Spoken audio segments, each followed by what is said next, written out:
Today we are saying happy birthday to a singer-songwriter and composer who is carrying on the family business. Rufus Wainwright turns 50 years old today. This picture is from the Grammys back in February. His parents are both successful folk singers, and his sister, half-sister, and aunt are also professional musicians. In 2009, he came here to Maine to perform at the Merrill Auditorium in Portland and sat down with Rob Caldwell to talk about life and music. I'm gonna make it up for all of the Sunday times. I'm gonna make it up for all of the nursery rhymes. You've been performing since you were really quite young. Yes. How much serious thought did you ever give to not becoming a professional musician? God, it was maybe a fleeting thought.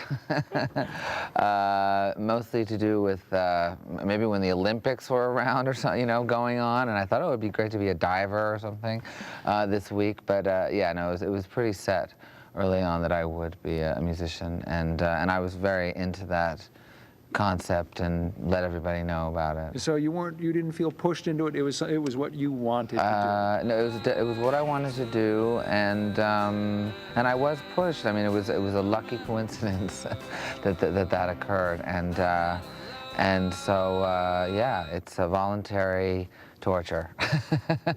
What was the first music that you received lessons on? Well, I started piano lessons when I was about 6, which isn't actually unusual. But before that, I mean, I was singing constantly. I mean, my mother has this story that she tells where apparently she said something like I was 6 months old or something, but which I'm not sure about. But she said that she would sing "Oh MacDonald Had a Farm," and I would sing E-I-O, and then she would modulate to another key, and I would say E-I-O in the same key. So I was already, trying to figure stuff out. But I was always singing. I was always hamming it up. Making my own way home. Ain't gonna be alone. I got a life to live.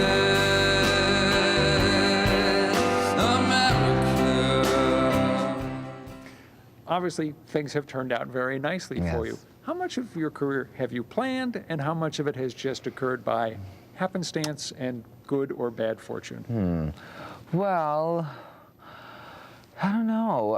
It's a good question. I mean, I've always made sure to work as hard as I possibly can on my material and also on my, my image. Not so much to work on it to create something, but just to make it interesting and engaging, and thought-provoking. So I've worked really hard, and that I guess has somehow masked the whole experience because I can't really that's all I'm really conscious of. But I've also been extremely fortunate and very, very blessed being from a musical family and also being living in America and so forth in New York. So I don't know, but I don't want to take the work element out and find out what the reality is. How do you feel about your recent work? Do you think you're getting better? I mean, obviously that's what all of us want to do no matter what we do. Do you feel that as an artist you are getting better? Yeah, I hope so. Yes, I think that my voice has improved a lot, especially since I did the Judy Garland shows a few years ago.